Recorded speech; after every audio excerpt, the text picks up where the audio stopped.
Welcome everyone to the Leverage Point webinar. For those of you who aren't familiar with us, Leverage Point is a cloud platform for B2B sales teams looking to collaborate using well-designed value propositions and value stories. It's the only value-based platform for companies changing the way they create, communicate, and capture value. Today's presentation is Generate Value Selling Success, Capturing Innovation Value Through Customer Collaboration. My name is Nick Welter. I'm Leverage Point Senior Director of Marketing, and I am pleased to moderate our session today. First, a little bit of housekeeping. During the webinar, if you have any specific questions whatsoever, feel free to enter them in the right-hand GoToWebinar panel. Later on, we'll respond to as many of them as possible. On exiting today's webinar, we'll take our brief survey. You'll be entered to win a copy of Todd's book, Value First Then Price. So please remember to take the survey. And now it is my pleasure to present today's presenter, Todd Snelgrove. He's an audience favorite, back upon popular demand. He is a global subject matter expert in value buying and selling. As fractional VP of sales at Experts in Value, he helps companies drive the value strategy from ideation to financial realization. And he does this by making sure that value is created, calculated, communicated, and most importantly, priced for. So with that, Todd, welcome. Thank you, Nick. And for anybody that was on here last week, I am so sorry. My computer finally bit the dust, and got a new computer up and running. All right, we sound good now, so let's get cooking. Okay, well, we'll get going because there's a lot to cover. And again, anybody who was here last week, I apologize, but yeah, technology. As always, talking with value. How do we differentiate in value? How do we get customers to want to pay for it? And how do we get them to think differently? Some of the examples are going to come from a recent piece of research that was done with a professor from London Business School and a gentleman from Harvard. It follows the same logic that I think we've always talked about value, but I think it gives some new examples and some new ideas. So with that, I spent 20-something plus 4 years, 5 years, whatever, in the industry. And the industry I came from was B2B. But what we saw was the evolution of the technology buyer having all the power to procurement and finance having a big say, not all the say, but a big say in it, and them challenging the technical buyer saying, we're not paying 20% more because you like them or their product is better or these types of things. So it was decided that we better get better on our value communication, which is value quantification, and that led to some neat stuff around value pricing and value differentiation that I'll share with today. Flavor to some of the customers that I've worked with. Again, some are keynotes, some are 2-day, 3-day workshops, some are long-term engagements. But again, B2B companies of all sizes, but really saying we've got something of value. What is that? And how do we get the market to want to pay for it? So this is, I think, a great visual that comes from this article in MIT Sloan this summer called Acing Value-Based Sales. And you know, it's not only my experience or these two professors' experience with the numerous clients we've worked with, but there are some other companies that really said, you know, what do we do to really make this work? I think the presentation somewhat follows a structure. One is motivating the customer to want to change. And believe it or not, sometimes a senior person at a customer says, I've got more important things to worry about than, you know, whose bearings I'm buying, whose office supplies I'm buying, who's consulting, whatever it is. So we've got to get them to stop and think and go, wait a minute, maybe the number, the dollar amount you're buying isn't huge, but the impact could be huge. The opportunity could be huge. We've got to engage them so they're motivated to want to do something. Motivation kind of comes with some education. Like, show me the numbers, show me the how, show me the why. I'm giving you that they really want to do some things, and that comes with the planning, the data, the exercises ahead of time to say, we think this is what we can do for you. Number 3, then we need to quantify it. For you, Mr. Customer, this is what it would be worth. We're not going to spend much time on there because I think everybody knows we need to do it. I want to see how that in and of itself, though, needs to tie to other areas.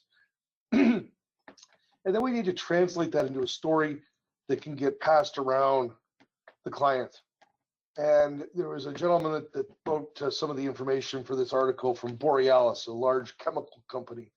And I'm paraphrasing, but something like, the best story is one that's translated into the customer's language but one that they can buy into, that they can take ownership of, that they can walk around their office, that they can present to their colleagues or management and say, look what we did. So it's translating into that customized business case that the customer truly believes in, not just an Excel spreadsheet that someone hit send and there's a bunch of what if numbers in it. And then the pricing reward needs to happen. And this is an area that a lot of companies have talked about for years, but it might not be as complicated as people think. There might be variations that can be done that allow customers to, reduce risk, but also pay when value is received. Excuse me, not just when it's promised in a PowerPoint slide. And throughout all this here, these 5 dimensions, there's a constant discussion about structure. And the companies that were involved with this research, each of them had, and the titles might be different, but a chief value engineer. It wasn't just everybody going off on their own, doing their own version of it, confusing the customer, maybe coming up with different numbers, having it look different, using different terminology. They have a person driving it, again, whatever that person's title was, but I think there needs to be a structure around this. So if you're going to do it, structure, which means a person that can drive the structure, is extremely important. And I changed my slide order because I said, the number one thing was to motivate customers. So I'll start with 1 or 2 slides. If I was with the customer, I might have a slide that says, we, because again, it's the smart people that I work with, we think based on some initial discovery with some of your team, looking at other companies that seem to be doing similar, having similar issues, based on the numbers we understand, I think there's probably, and I'm making numbers up here, people, but again, you've done your research, a $3 million a year savings that can be driven to your bottom line. So an old colleague of mine, this procurement gentleman I'll mention, he goes, it's an old terminology, maybe it's English, I don't know, but don't bury the lead. And I look back at our old presentations, they would all lead to the last slide or 2 that would show, here's how much money I can save you. And his question was, how many times do people get up and leave? That senior vice president of the customer, you got the meeting and they leave. There's a bigger problem somewhere else. He goes, Todd, I decided in that meeting there was more important things for me to do. I got up and left. Lead with the number. Now I can ask you, how did you come up with that? Where have you done that before? How would you do it for me? What's the probability? How are we going to implement? What's going to happen if you don't do it? These are all closing questions. So I would have a slide that would have a customer specific number and range, maybe some high level benefit terms, not get into the details. I would usually follow by this slide here, which is the research. I'm not going to bore you by going through everything here, but it's research. Read this when you get a chance, reference it. It says companies that buy on best value, not lowest price, are more profitable. Flat out. This isn't a marketing and sales strategy. If you buy and reward suppliers by delivering true value, not focusing on price, these customers are 35% more profitable. You can read the statistics. You can see the experts from different business schools, procurement people from some big associations saying, if we truly want to have a partnership where we get value, which is not the same as lowest price, we've got to change into this thinking of value management. So you see a bunch of logos there and the like.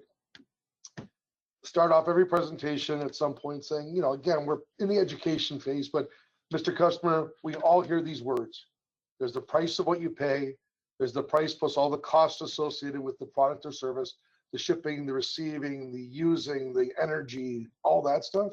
And then there's value. And by value, I don't mean warm and fuzzy things. I mean hard level stuff that drives to your bottom line. I'll give you a methodology we'll walk through. But what I find is numerous sales organizations transpose the word price and cost. They're 2 different things. Price is what you pay. And some customers might think, if I pay a lower price, my costs will go down. That's an assumption. I can give you 100 examples where somebody paid a lower price for something and it ended up costing them more. This comes into storytelling, which we'll get into in a little bit, but there's a lot of statistics around that says, you want lower cost. That's how you'll become more profitable. Price is only part of it. Now, this is where you have to have your homework and your tools that say, here's the cost drivers we can affect. Here's the probable ranges of impact we can affect. Here's what that would mean to your business. Okay, but this sets it up not to be arrogant, but for your sales team to feel confident. If a customer says your price is too high, I said, do you want a lower price or a lower cost? Challenge them. And I've got a whole slide deck that has pictures of where people have used these terms incorrectly.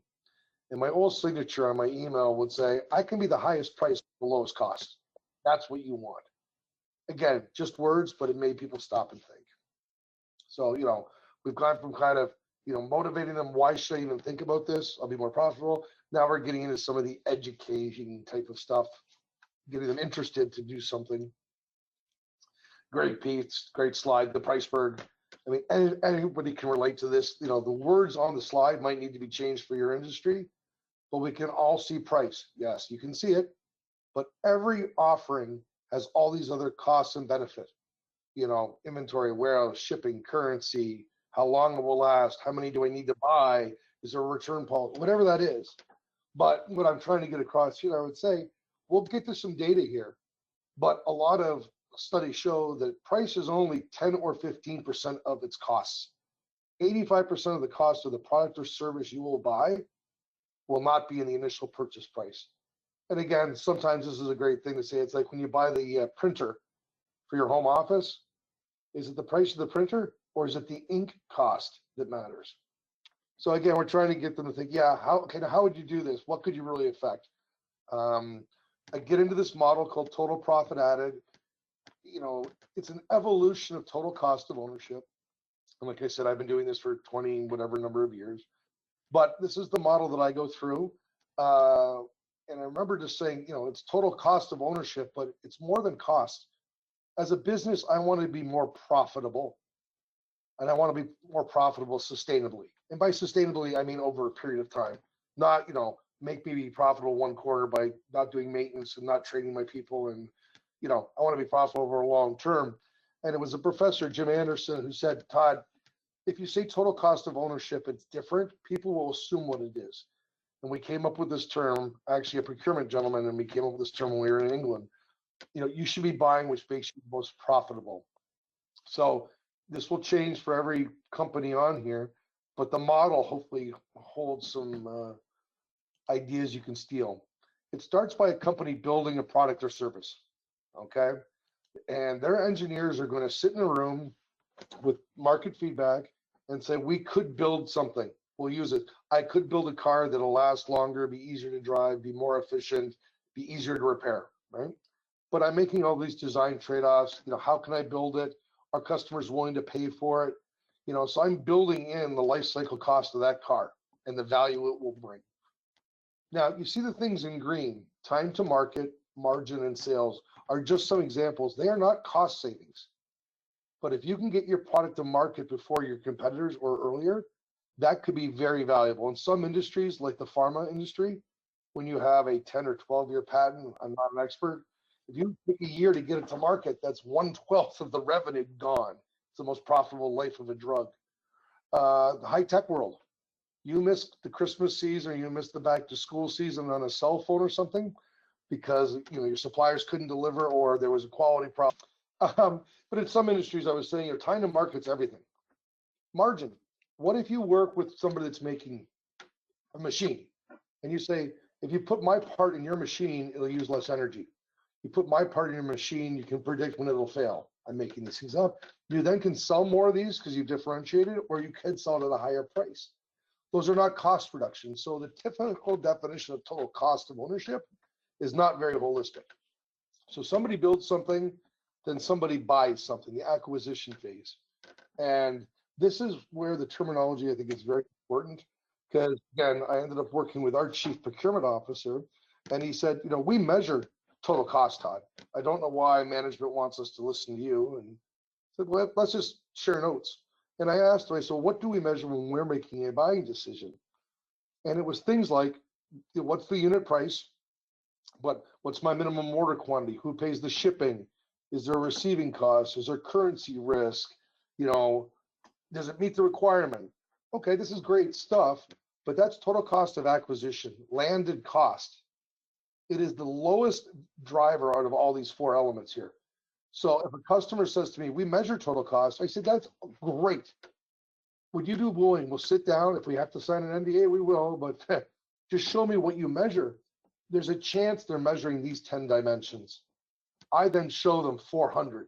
You don't care about how long it'll last. You don't care about how much energy. You don't care about minimum order quantity.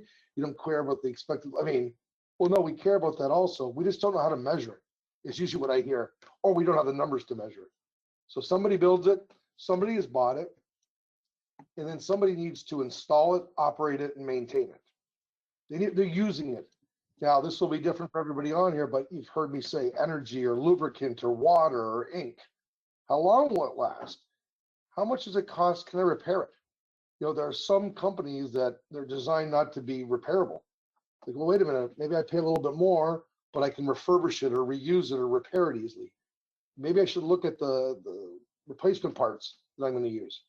If I can increase the production of what I make, or the quantity or quality of it, production volume or the quality of it, that's not a cost reduction, but it sure helps, makes a big difference on the bottom line. So built it, bought it, using it, but then there's the disposal phase, getting rid of it. And most of the past research didn't care about this, not from a sustainability issue perspective, but they didn't think it was very costly. In some worlds, it's extremely costly or beneficial. So if you're trying to get rid of lubricant or oil or these types of things, that cost is very high. Maybe I should buy the machine that doesn't need that, or the lubricant that lasts 3 times as long, because it's the disposal cost that I should be worried about.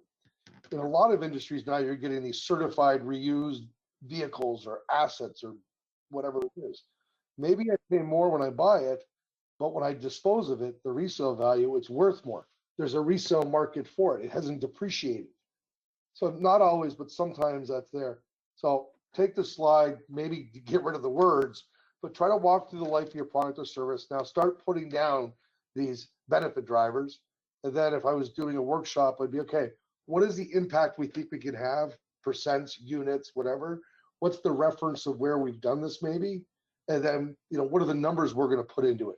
That's how I start building out in my thought process. So you see here, you know, I had mentioned the real money is in the operations and maintenance phase, not the price you paid for it. And I usually follow that slide up with, again, back to educating, but it's amazing. I have numerous ones of these for different industries. The building industry, is it the price to buy the building, or is it the 50-year operating cost, depreciating cost, maintenance costs, resale value of the building, as an example. Here from Accenture, you can see that little red bar shows what's the initial purchase price of the asset. So if you were to go buy an airplane tomorrow, that would only represent 8% of the costs you would pay. 92% of the costs would be running the airplane. The labor, the maintenance, the fuel, the depreciation, the upkeep. I don't like all that type of stuff. For, oh my word, for Class 8 trucks, that's 18-wheelers, it's only 11%. For industrial equipment, it's 12%. So if I'm a customer and I'm buying industrial equipment, fans, gearboxes, motors, pumps, that type of stuff, that's going to represent 12% of that asset's cost. 88% is going to be how long does it last, can I repair it, the energy, all those other types of things. So one thing that I've gotten comfortable with saying is I don't mind paying 10% more if I can reduce the OPEX cost by 2%. And I've had a lot of people over the years say that doesn't make any sense. Why would you pay, 10% is 5 times bigger than 2%. I'm like, no, it's not. You need the denominator. If I buy a better machine at 10%, that represents a 1.2% cost improvement or cost increase, sorry. But if it saves, and again, this is where your team needs to show you how you would, reduces 2% of the operating cost, 2% of 88, just FYI, is 1.76. 1.76 is bigger than 1.2, 36%. So people got to stop thinking of percentages and think of dollars and percents. Like I said, spend an afternoon, and it's amazing how much research you can find, either from customers or companies or industry trade associations, or going out and finding these types of reports. I said I've got a whole file folder of them. And what I put in here, and I'm not here to sell a specific company or anything, but I'm amazed at how many companies don't have a structured tool. And we'll just say it's Excel for argument's sake. It's yours is over here. The terminology you're using is this. This is different here. How did that formula relate to that over there? I changed this number, but what does that mean to there? So I put together a slide, of why you need to get a tool. And this is based on my experience now. When I started with my tool 24 years ago, there wasn't anything. But I can sure tell you now, it's about getting the right one and implementing. It's not about trying to build something. So this is what I see in the marketplace from some big companies, Fortune 100 type companies that maybe decided they were just going to build their own ad hoc, everybody do their own version, control, not control. So, sometimes the formulas are not accurate, flat out not accurate, where somebody forgets to minus the one, or that was this, or, fat fingered something. So that's one mistake. And I don't know the right terminology, but it's the right formula. This is where people in sales create formulas either mistakenly or with intention. And I have a whole file folder of these of big companies, actual business cases that are false. Not, I think I can improve this by X%, and these are the ranges. That formula is wrong. And the two that I see the most often is if you can help a customer improve their cash flow, that is not free cash.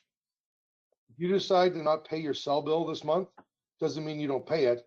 You have that money in your bank for whatever the extra 15 days. It's the time value of money. But some big companies are saying that's free money. Cash flow is not cash. And I can argue this. I've talked to 3 accounting associations around the world. They've all sent letters saying you're 100% right. And by the way, when you incurred the debt, it's supposed to be on your statements anyways. So cash flow, yeah, can be important, but it's not like it's found money. Okay. If you can help your customer increase revenue, that's, first of all, that's great. But you have to figure out what is that revenue worth. Now, there's different ways you can do this. Some companies will try to say, and I'll make numbers up, yes, Todd, you'll help us increase our revenue by $1 million, but we're only netting 10%, which isn't bad, 10%. So that's only worth 100,000. So when you want me to buy your solution for this, it's that calculation. That's one number to look at. Number 2 can be EBITDA, okay, which is a much higher number.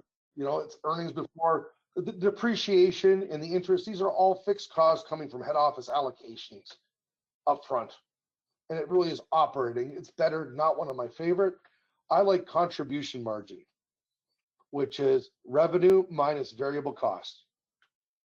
I'm not asking you to hire more salespeople. I'm not asking you to buy another paper machine. Again, this is from my world. It's like, and I had customers agree with it, because when I tried to take 100% revenue, they laughed. They said, hey, I've got cost against that revenue. But then we agreed it's just the variable cost. The next ton of paper that comes out, as an example, you've got to pay your energy and this, and this, but the contribution margin should be used. Stop and think about it. We don't have time to get detailed there, but you can't use revenue as 100% as free money. I mean, there's always a cost with incremental revenue. Not as much as maybe the first part of the business. Another one of my favorite ones, and sometimes you have to start here, but over time, hopefully you get the research, you track what actually happened, but a lot of business cases I've seen are just what ifs. If I could improve this by 1%, it'd be worth that. Why would you improve it by 1%? Where have you done that before? How does your solution make that reasonable to happen, between 1% and 2% or something? But I've seen business cases that all they're based on is if statements. And, not a sensitivity analysis that says it doesn't really matter, but I mean, it flat out, go back and measure what actually happened. If it was this, it would be that. Let's check what actually happens. Now you could say, I've done this 28 times. The average customer's got between here and here. Or we think it'll be a 1% reduction or improvement of this because the coefficient of whatever, some engineering statement. But if the whole business case is if this house wasn't in Michigan and it was in downtown New York, it'd be worth more. Doesn't mean it could ever happen. So a lot of these things I see happening. Of course, with anything, probably buried in my presentation, you're going to see mistakes. The format, one that I see a lot is ROI calculated incorrectly. So people will say, in one sample report I saw from somebody, they were presenting it to me. They said, the ROI is 80%. And I said, well, my ROI is 25%. My ROI is better than yours. And they like, come on, how? Every time you see the word ROI, you need a time frame beside it. Do you want an 80% ROI in 20 years or a 10% ROI every 6 weeks? Oh, I've also seen people calculate ROI incorrectly. They forgot to take the 100% out. So it's 140%. No, it's 40%. Of course, spelling mistakes, terminology, currency. A lot of times people don't put units. You know, what is it? 25 what? 25 tons, 25 pieces, 25 widgets? I don't know. The lawyers should be jumping up and down. No disclaimers. This business case is not a guarantee of an outcome. It's, you know, I can't remember the exact wording, but I mean, some people I've also seen get, you know, where you get to the results page and they've got IRR, NPV, I mean, weighted cost of capital on a third. I mean, either some of them will have no depth or some of them will be overkill. And you know, what I think is best practice is just say, look, at Mr. Customer, what are the key metrics your management team will use to prioritize where you're going to invest? If it is those things, please have it available, but don't overcomplicate it just because you can. Didn't believe this, but turns out I'm wrong. Imagine that. It's amazing how important the business case being visual is to the customer. This thing's getting passed around, and when it's got the colors and the chart, you know, that stuff, I'm amazed at how customers get much more excited than, you know, an Excel spreadsheet as an example. Visualization, it makes it more professional. You know, my terminology here is probably wrong, but this is what I called it back in the day. But I mean, you know, if you're using Excel, at least what I saw was people didn't say, you know, here's my proposal case test. Here's I'm sitting with the customer. I'm proposing to you, I think this is the improvement. Then we had a button that said the customer accepted it. They bought the solution. Management wanted to see how much business we were getting by building the business case. And then we had something called verify, that we would go back and check, how's it going? It could either be better, as expected, or worse. And if it's not doing what it's supposed to be doing, there's a good chance it's an easy fix. But what I see when people use Excel, they don't track anything. At the end of the year, they might say to salespeople, you know, for your bonus, send in some, you know, cases that you verify that actually happened. We'll make them success stories. And there'd be a button. Can we make this an external case study or, you know, internal only? 99.9% of them are internal only because, again, the idea of it being validated or verified, I think it's close enough. I'm getting a bonus. So they never built the database that says, what are we actually doing in the marketplace? Once you start to get more and more data, you can start to do these, you know, AI things. What's the minimum improvement? What's the maximum? What's the average? What's the mean? What's the probability? Now you've got more data points. You would want a tool that everybody can use. Of course, we talked about having somebody that drives the program, but it's got to be clear and easy. Every time I've seen somebody create Excel one-offs, you don't even know where the links are going or from or to or anything like that. It's kind of like all over the place. Yeah, repeatable. If everybody's creating their own version, you can't compare apples to oranges. I have one customer said to me, they had been given 6 proposals for the same solution from the same company, and they looked all different. And I'm not saying one customer said it's a 2% energy and the other one said it's 1.5. I'm saying they looked, felt, the calculations, everything was different. It was a big company. They said, do you think we believe any of their sales and marketing material? I laughed and it became a negative. I put this in there. I want to be clear. I did this just to test it out. So I went to ChatGPT and said, what is the value of buying local? And we'll just say China, argument's sake, to see how much real depth I could get from there. And it came back extremely cursory and missed more than half the benefits and didn't have any numbers. So I'm not saying it's bad just to challenge your thinking or something like that. But some people say, well, I ran this through ChatGPT. It said this. I'm not an expert. I'm saying it's a good sounding board. It's a good thinking board. But unless you're I mean, it's not perfect. And lastly, just based on my experience, it's a lot less costly. The amount of time and money we spend building something, then changing it, then upgrading it, then rolling it out. I mean, you know, focus on where you're best, which is implementing. The money happens when you implement, not when you build. Sorry, that was me going off. This is, again, I built that slide over time because I continue to see companies do these internal things and I just go, wow. What the world of procurement. I love this lady. She is now at the Chartered Institute of Procurement. I think I cut off that, but you know, suppliers don't come to us with a business case. It's what we want. Sell your value in our numbers. If you can't quantify your value, don't be surprised at the failure of procurement to do so. I love this slide. If your sales team is saying, the customer isn't asking for it, they didn't ask for a value analysis or whatever term your business case, or, ask them, okay, go to your boss and try to get $1 million to buy something without a business case. Let's see how easy that's going to be. It's not. Procurement wants this, and so does the line of business, because they're fighting against other people within their business or, adjacent lines of business saying, hey, why do you get the $1 million? Why is your business case better?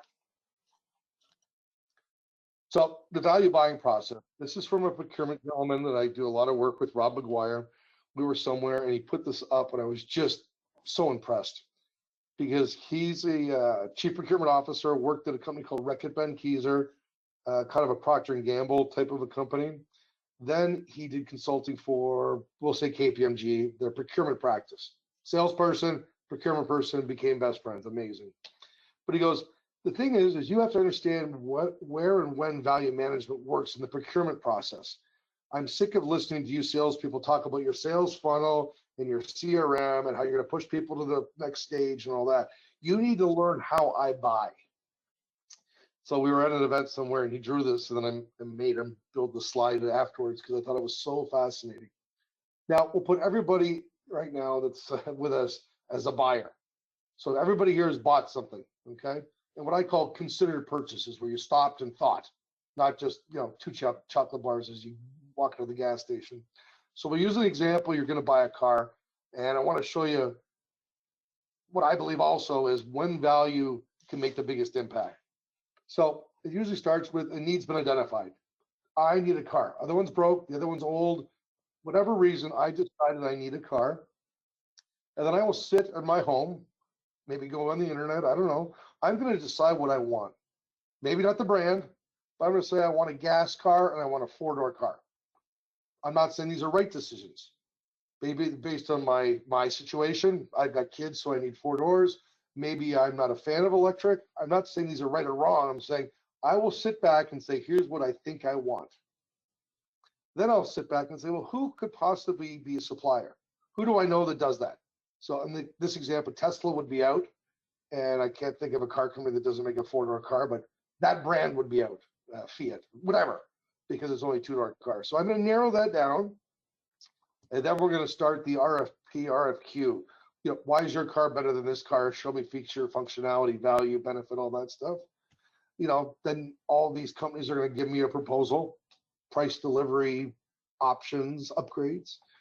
I'm going to negotiate with the 3 that are left, and then I'm going to choose one. I'm going to buy a car, and then I might measure how good they are. I think if you take that buying cycle and you put that through your business, that's what your customers are going through. Wait, we need bearings. Yes, I know I need bearings. We have to buy them every year. Well, I need good bearings. I need them from one of top. I don't want to bore you with that, but the logic plays very well in the B2B world. His point was your ability to get me to think about value and all this stuff dramatically decreases over time. Get to me while I'm thinking about this. You can change my mindset. Maybe I should be looking at the life cycle cost of a car. Maybe I should be asking questions about average cost to repair, warranty value, miles per gallon, kilometers versus electric. What is the insurance with the car? Maybe I need to be reminded to think ahead of time through all these things, because if it's down the RFQ stage when we're all bidding, and I as a salesperson say, well, have you thought about the value of us doing this for you or us helping you here? It's much tougher. They're already in that value mindset. So this is where the thought leadership, the white papers, your sales team needs to always be framing, you should buy in best value, here are the value drivers in the industry, here's the programs, processes, services that we have around this to help you realize it. So when we get into this discussion phase, it's not, oop, we're in trouble, let's bring up the value people and see if we can get them to think about value. I tie this to a study that Gartner did a few years ago, but it's 750 B2B buyers. They said, when you're buying something, anything, as a B2B buyer, allocate your time to the project, to selection. 27% is independently researching, online, looking and just saying, what's good about this, what's good about that, who's a good supplier in these areas, those types of things. Maybe going to their websites of the suppliers.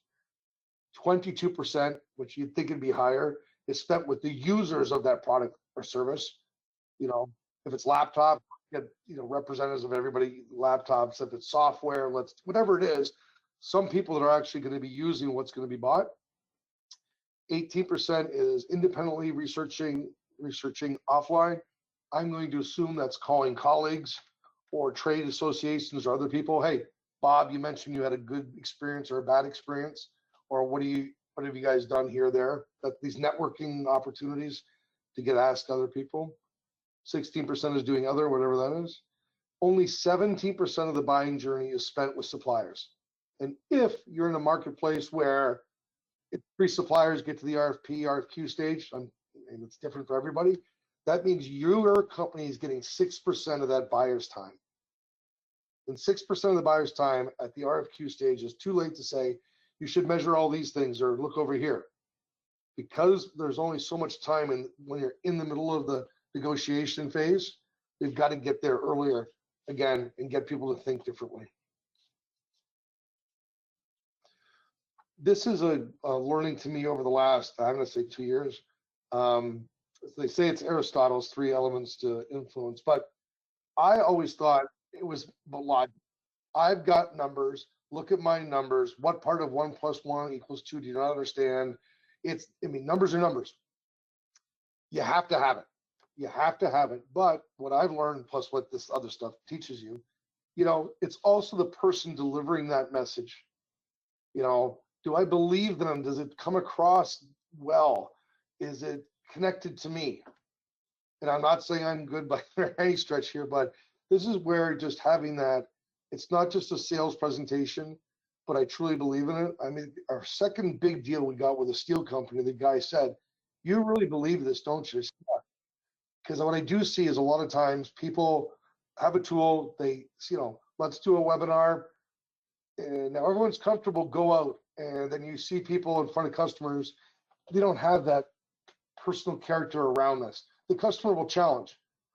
That ROI doesn't seem right. I don't know, it came from head office.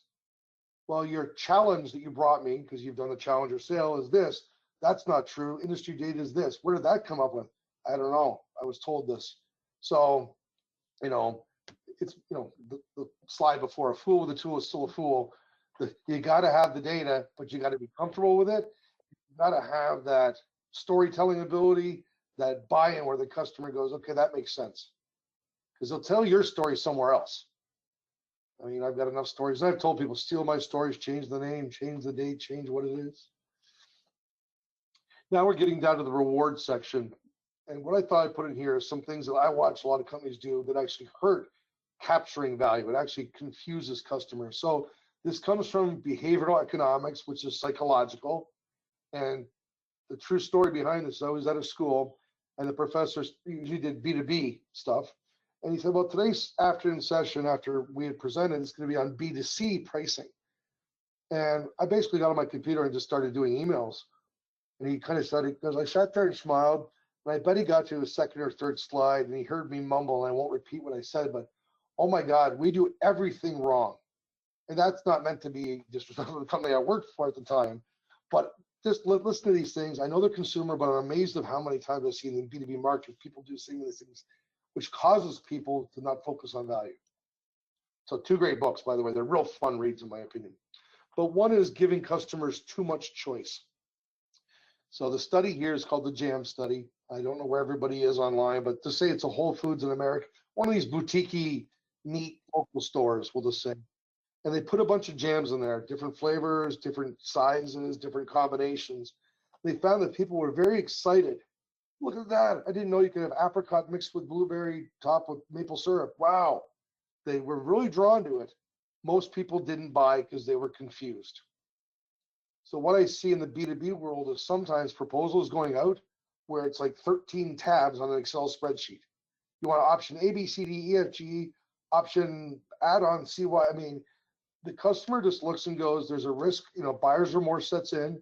I could choose the wrong one, or you're going to get a procurement team that say, I can unbundle this. If option this was this, and option that's that, then that means that's for the, I mean, so the JAM study says, give customers choices in pricing, don't give them too many. On the follow up to that, in my old world, I saw a lot of companies start to offer two options. And it's very American, we'll say, but here's the Cadillac version, here's the full Monty, here's the full service offering. You get all the value we bring. We'll call that the $7 one for popcorn here. Ooh, there is a market that's always challenging us. Our price is too high. They just want something good enough. They don't need the best. Maybe we should create a low price version. If you ever give a salesperson those two options, watch them default down to the lowest price one very quickly. Depends on which study you read, but 70 to 80% of customers will push for it, and salespeople will say, I'll take the revenue of the $3 versus nothing. So two options is not the answer. 3 seems to be what works. And you can have some add-ons over here or something, but in this case, I was looking 3 to 7. Do we need the 7? The 3 is good enough. We never finish all the 7. The second they put this decoy, the $6.50 one in here, I've forgotten about the 3. All I can do is look at, for 50 cents more, look how much more I get. You could build your pricing this way. The full Monty still exists, but just take the full Monty, get rid of it a little bit, and a lot, and people are like, why would I want that? I might as well pay a little bit more to get that much more. If you ever go to an all-inclusive and you don't, I mean, they've priced it where it's better to buy and not use it because of the way the pricing structure is. Similar but different 3 options is the compromise effect. So we're going to go to Washington. We're going to see Nick. He's going to take us out for dinner. There's a bottle of wine for $10. There's one for $30. Again, I'm not a wine person, but yeah, 30 3 times. Is it really that much? I'm thinking and justifying. In this case, they've created a decoy at the high side, the $50 one. Now the $30 one looks reasonable. And once you've seen the slide, the next time you go to a restaurant, you see the Wagyu beef up top or the Chateaubriand with the Dom Perignon champagne for $200. You're like, what? No one buys that. It's there to make the $30 version look better. You could have a version that includes travel, unlimited upgrades on the software. I'm making this up. Wow, you want to know what? How about I just buy the normal package for 30 instead, or 300 grand versus the 500 grand? But the 300 and 100 by itself, the binary doesn't work. Giving away free stuff confuses people. So you walk into your local convenient, whatever store this weekend, and you have a choice between getting a free Hershey's Kiss, free, or a Lindor chocolate for 13 cents. This study shows that 31% of people took what was free. There's no downside. Take free stuff all day long. And I believe they've done this in Europe and they've done this also in the US. So it's not a country specific, but it's free, take it. Then they did offer the same study. They said, okay, we're going to charge you 1 cent for the Hershey's and 14 cents for the I mean, a few more people didn't buy, but now that you've done this, you've made me stop and think. Because there's a price, the word free, I stop thinking. Todd stops thinking when he hears the word free, take. 1 cent versus 14. Now, I just did this because I have nothing better to do, but at least I didn't know this ahead of time. A Hershey's Kiss is about 5 or 6 cents. You could buy a bag for $4.39, and it works out to 5 or 6 cents. The Lindor chocolates are more like 55 cents. So now I'm looking, going, wait, why would I, to pay you 1 cent to get something that's 5 or 6 cents? So I get it. What's called the value surplus is 5 cents, but the Lindor at 14 cents, that's worth 55 cents, gives me a bigger number. When you say free to people, they stop thinking. They will take it, which is what's called a value drain, and they won't use it. 2 real quick examples. I'll make fun of myself. At Christmas time, I needed a new cell phone. Get on phone with the carrier. Here, free Apple Watch. I'm like, I could use another watch, maybe to track presentation times. Yeah, and then they mumbled a little bit and, free. Okay, yeah, fine. We're moving along. They didn't really, maybe I didn't hear, but there was the activation fee of $35 plus a $10 a month fee for 3 years. That watch just cost me if they would have said the watch was $400 over 3 years, not a chance I would have taken it. I don't need a fancy watch. I just need something to check the time of my presentations. So free causes people to do dumb things. Last true example, one huge American company, one of their suppliers, when they ship them stuff, it's a big deal of how you ship. Emergency shipping really screws this supplier up. So this huge company calls them and says, hey, ship us 4 of these widgets. Why? Now. So they change their production schedule. They do all this stuff. It's a huge customer, so there's no surcharge. They ship them. Key account sales guy is there, whatever, say 3 weeks later, and he sees them sitting in a corner, says to the procurement person, hey, why do we have to do all that rush shipping? I mean, she says, well, we had space, so I figured might as well have them here than sitting on your dock or in your office. And he's like, do you have any idea how much that cost our company? But it was free, so she took it. Now, they came back with, and I believe the numbers we came up with is, Mr. Customer, you get 4 free rush shipments per year. After that, there will be a fee like most other customers. The last 2 years, they've only used 1 or 2. If you limit my choice and you say there's a value to it, I think differently. If it's, I'm going to take it because why not? And the last thing I'll say here, we've all been to trade shows where we put out the stuff on the table, samples or, koozies or rulers or pens or magnets, and people take them, and then you walk outside of the convention center on the way back to the hotel, and you see your stuff's just everywhere. Really think what you do is free. And the suggestion is, there's a great article. It's actually a book, but it's also an article saying moving from free to a fee. So take all the services you offer and say, okay, look at how can I take these services and make them billable? And in my old company, we had a lot of fighting about this because they said, hey, we're higher priced.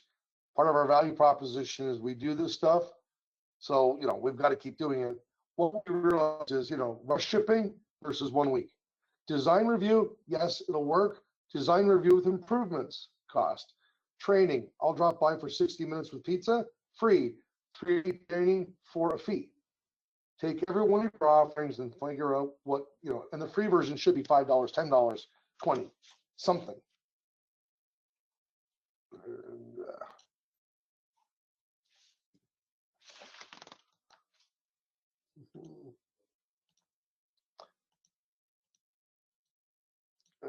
So final, oh no time.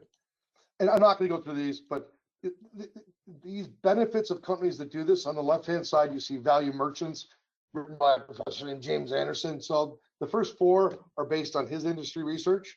Companies that are value pricing, and you've got to quantify value, or 25% more profitable than the industry average, and 36 more profitable than people that go after make it up in volume. I'm not going to go through each one of these, but closing rates increase with the business case. We talked about it. Discounting less. I mean, again, speeding of sales cycle, less customer churn, 10% profitability, don't discount 5%. The last 4 here with the double asterisks come from this acing value-based sales that came out this summer. But, companies double-digit profitability improvement, increased customer satisfaction, net promoter score, higher win rate, larger deal sizes. There was, I mentioned earlier, one was a chemical company, Borealis. One was a consulting IT company. Drawing a blank on the name right now. One was Michelin Tire. What else? One was Scott Ford. I mean, again, B2B companies, the results they've gotten, and it's worth the effort and worth focusing on it. And, I think what I'm trying to get across today is it's more than just a tool. You have to have the tool, but you got to equip the team with value around what is the value of the services and products we're bringing. Is it part of my sales process early and often, not at the RFP stage? Do I have a tool that's used versus Excel everywhere? Has the team been trained, not just a one-time? I mean, it's going to be ongoing and coached. So the article that Professor Anderson wrote says that's the ability to sell value. We didn't get into it, but sales compensation. If every time a salesperson cuts the price by 5%, if you're publicly traded and netting 10, that's half the profit gone.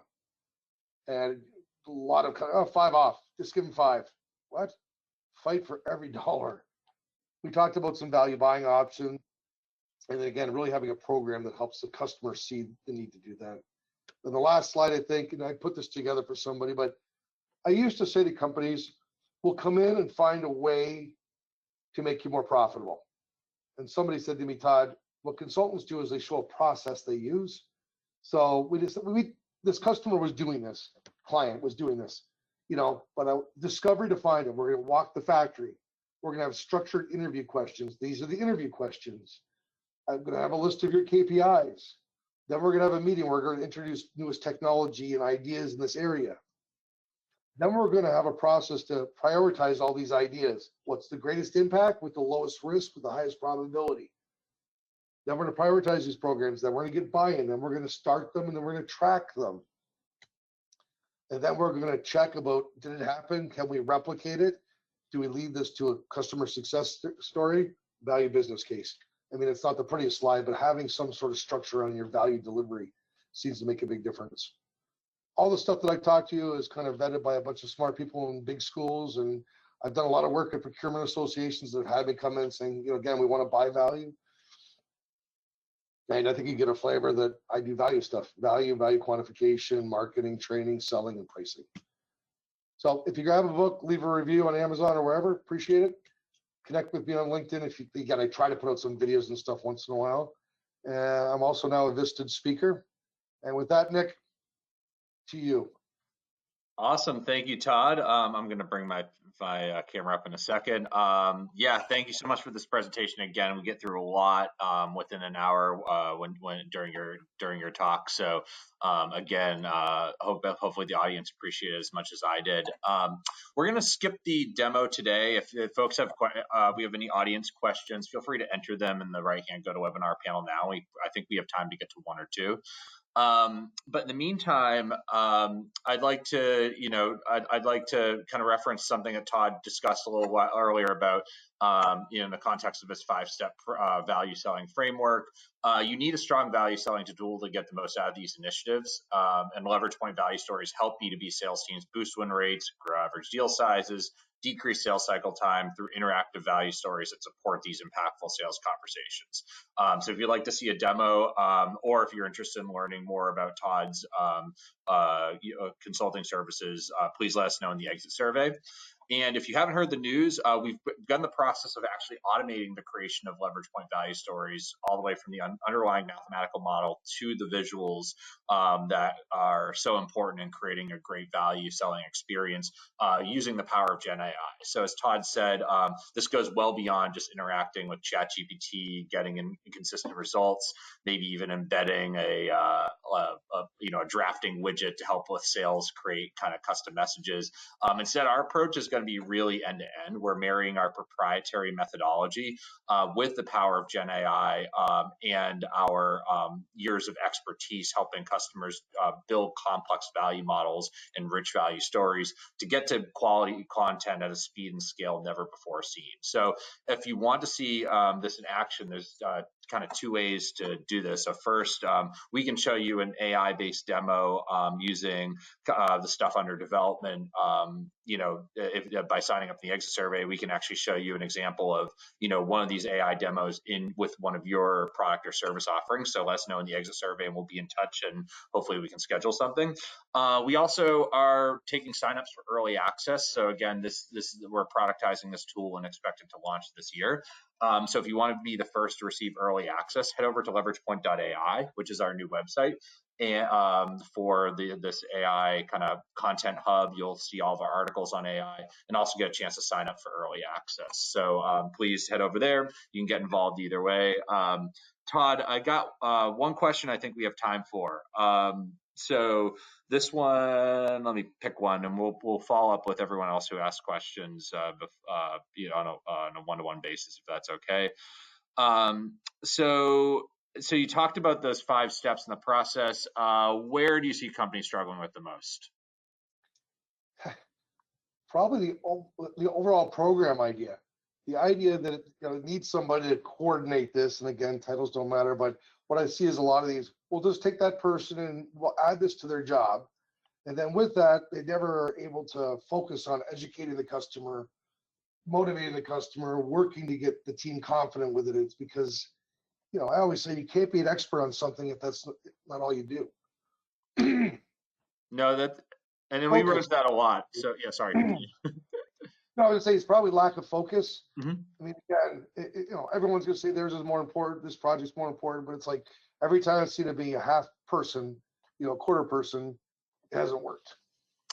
Yeah, and I think there's kind of two key takeaways there. First is, you know, in our experience, we see that someone needs to own value, and that person can be anywhere in kind of the commercial delivery process. We have pricing leaders, we have marketing leaders, sales leaders, change management professionals. We have organizations that have centralized value offices, but someone's got to take ownership over it, and they need to be empowered by executive leadership. The other thing we have, and I'll include this in the post webinar email, is you need a structured process for rolling out value. So we have a white paper on some just general best practices, whether you use Leverage Point or you're using a homegrown solution like Excel. Some best practices on kind of equipping your sales team with kind of a value-based selling approach and scaling it. So I'll include that white paper in the post webinar replay. And before we lose everyone, because we've got a couple minutes left before the top of the hour, next month's webinar. So we're going to be joined by Michael Paulson and John Dahlberg from Grow Sigma. And they're going to be sharing the secrets of developing strong business cases. So Business Case 101, how to arm sales with great business case, why they're impactful in the sales process, the secrets to kind of building them out at scale. This should be a really good session. They have a lot of experience building out sales capabilities in B2B organizations. So we're really excited about the session. It's going to be on Wednesday, March 5th. So we'll be taking pre-registrants in the exit survey. So save yourself a few clicks and check the box. And that'll be it from all of us today. A special thank you from Todd for his insights, and from all of us here at Leverage Point. Have a wonderful rest of your week. Take care.